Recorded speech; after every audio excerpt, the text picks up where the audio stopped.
अरे एक बात तुम लोग बताते हैं, अरे लड़के शांत हो जाओ। आज के डेट में भूलने का काम स्टूडेंट करता है, टीचर कभी नहीं करता है।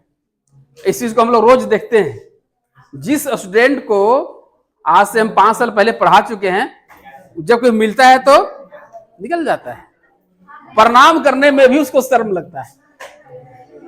समझ गए ना? तो ये भूलने का काम वो स्टूडेंट कर रहा है और वो अपने व्यवहार को दर्शा रहा है।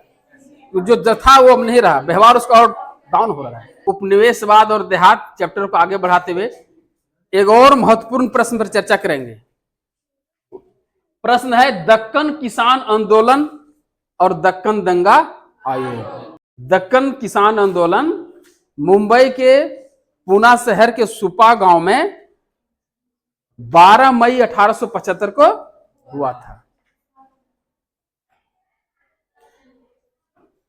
दक्कन के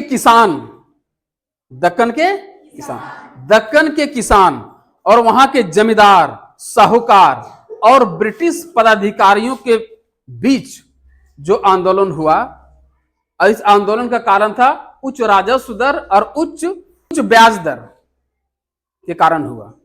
अगर प्रश्न यह आएगा कि दक्कन किसान आंदोलन क्या है, क्या उत्तर होगा?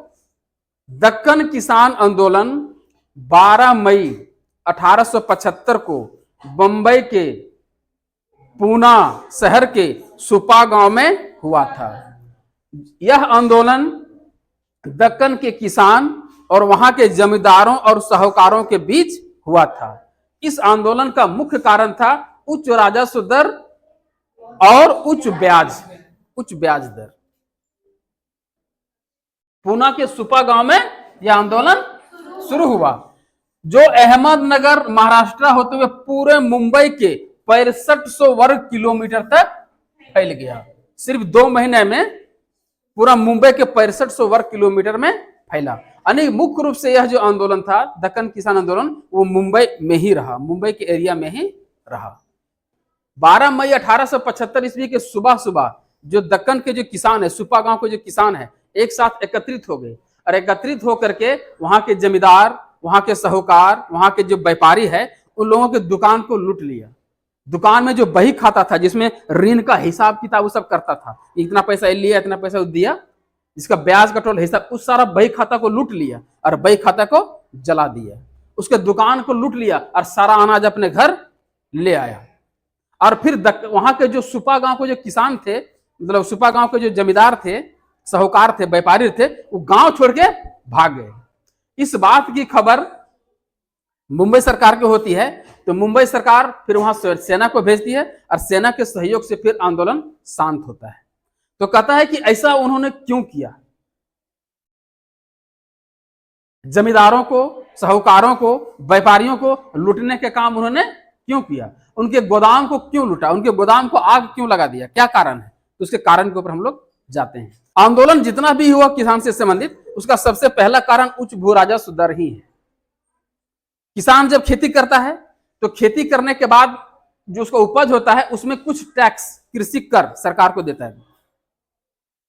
तो दक्कन में भी वही हाल हुआ। वहां का जो भू राजस्व दर था वो बहुत अधिक था। वहां रैयतवाड़ी व्यवस्था लागू था। रैयतवाड़ी व्यवस्था के अंतर्गत टैक्स जो है, कृषि कर जो है, डायरेक्ट कंपनी किसान से लेती है, लेकिन राजस्व दर 50 से 60% था। बहुत अधिक मात्रा में राजस्व दर था, जिसके कारण किसान जो थे उस उच्च राजस्व दर से क्या थे? परेशान थे। और जब राजस्व नहीं दे पाता था किसान, तो उसकी फसल को लोग जब्त कर लेता था। जिम्मेदार लोग उसके फसल को ले लिया, उसका जो घर में संपत्ति उसको उठा के ले जाता था, जिसके कारण क्या हुआ? शोषण हुआ, किसान का पूरा शोषण हुआ। किसान उच्च राजस्व दर के कारण पूरा परेशान हुआ। कहता है कि जब बाढ़ हो जाता था, सूखा हो जाता था, वैसी परिस्थिति में भी किसानों से टैक्स मांगा जाता था। 1832 ईस्वी में वहां अकाल आ गया, दक्कन में अकाल आया 1832 से 34 के बीच। उस बीच में भी उन लोगों से टैक्स मांगा गया। तो उसको खुद खाने पीने की व्यवस्था नहीं हो रहा है, तो तुमको टैक्स कहां से देगा? तो असंतोष की स्थिति जगी, उसके पास दुख हुआ, किसानों को परेशानी हुआ। तो सबसे पहला कारण क्या है? उच्च भू राजस्व दर। दक्कन दक्कन दंगा, दक्कन किसान आंदोलन का पहला कारण क्या है? उच्च भू राजस्व दर। दूसरा कहता है ऋण जाल। क्या कहता है? ऋण जाल। जब राजस्व अधिक हो गया तो राजस्व देने के लिए किसान लोग क्या किया? महाजन से, साहूकार से टैक्स, मतलब वो टैक्स देने के लिए ऋण ले लिया, ब्याज पर ऋण ले लिया। लेकिन ब्याज 1%, 2%, 5% नहीं था। कहता है कि 50 से 100% तक ब्याज था। कहां लिखे हैं? 50 से 100%। 50 से 100% क्या था? सिर्फ ब्याज था। बहुत अधिक मात्रा में ब्याज था। और वो ब्याज के कारण क्या हुआ? किसानों की स्थिति काफी गंभीर हो गई। इंग्लैंड में औद्योगिक क्रांति का समय चल रहा था, और औद्योगिक क्रांति में कपास जो होता है, कपास जिससे कपड़ा बनता है, वो कपास इंग्लैंड पहले अमेरिका से आयात करता था।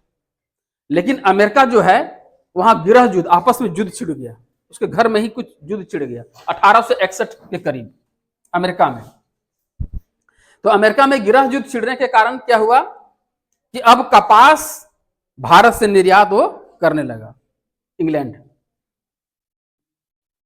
और इंग्लैंड भारत के किसानों के ऊपर जबरन थोपा कि तुमको खेती करना है कपास का, कपास की खेती तुमको करना ही करना है। और जब कपास की खेती करने के लिए किसानों को मजबूर किया गया तो किसान को जो वास्तविक, जो नेचुरल जो फसल था उन लोगों का, अपना जो फसल था, जो पहले से उसे उपजा रहा था, पारंपरिक फसल, चावल, गेहूं, दाल, तेलहन जो होता है, सरसों तरसों, इस सब, इसका उपज कम गया। और कहता है कि भारत के 90% किसानों से कपास की खेती जबरन करवाया गया। कपास की खेती करने का उसका भूमि का उपज भी कम हो गया, तो बेसी पानी सोखता है।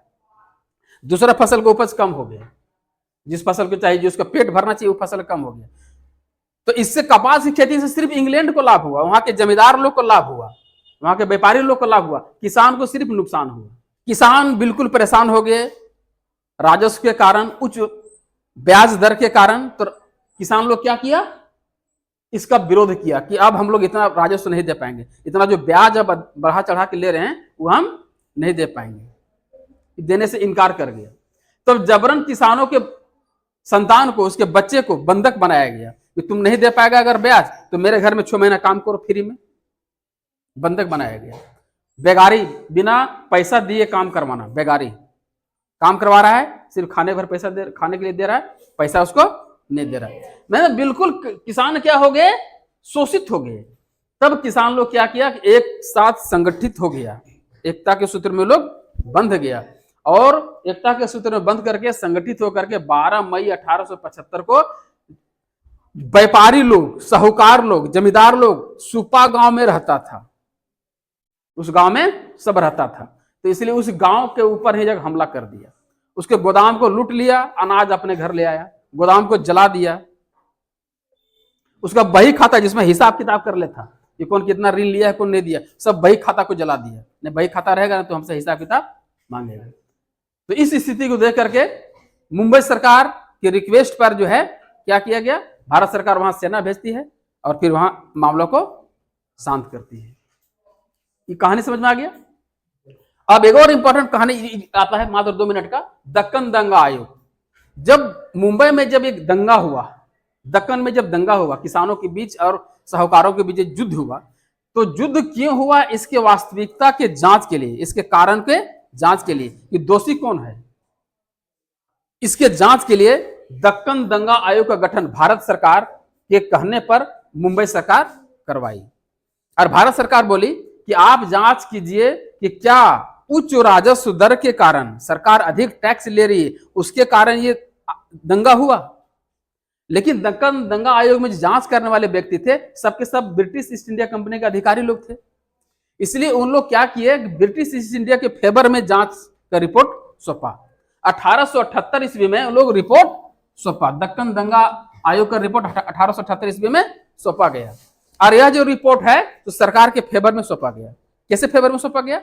दक्कन दंगा आयोग रिपोर्ट दिया कि दक्कन में किसानों के बीच और जमींदारों और साहूकारों के बीच जो आंदोलन हुआ है, इस आंदोलन के कारण उच्च राजस्व दर नहीं है, बल्कि वहां के साहूकार और जमींदार अधिक से अधिक मात्रा में ऋण लिए, मतलब दिए, और ऋण के बदले अधिक से अधिक मात्रा में ब्याज वसूला, उनके साथ शोषण किया, उनके बहु बेटियों की इज्जत को लूटा, उनके बच्चों को बंधक बनाया गया, उनसे बंधुआ मजदूरी करवाया गया। इससे वो लोग परेशान हो गए, शोषित हो गए, पीड़ित हो गए।